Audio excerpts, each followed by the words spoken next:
If South Africans really wanted the land, the conversation would move beyond just who holds title deeds and start focusing on how land becomes productive inside a legal system that actually supports shared economic activity. A communal land trust is not just a symbolic arrangement, it is a registered legal structure where land is held collectively and decisions are made through defined rules that government and financial institutions can recognize and contend with.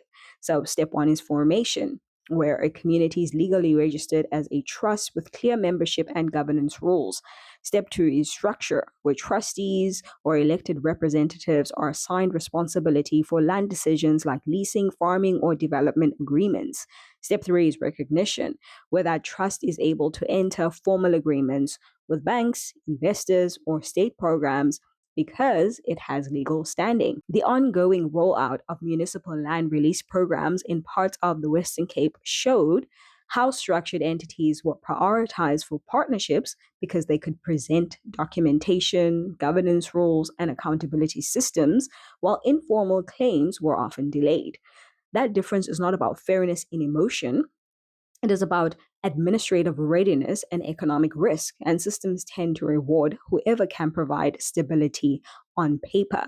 Once that structure exists, the economic behavior around land starts to shift in a very specific way. Investors and institutions respond first to clarity, so a registered trust becomes more attractive than fragmented individual claims because decisions are centralized but still accountable.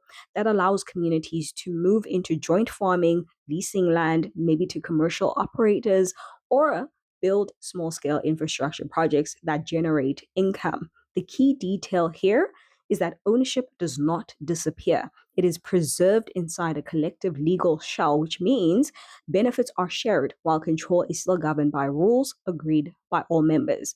Over time, that changes incentives inside the community because people start focusing less on short term extraction and more on long term use, since income depends on the ongoing productivity of the land.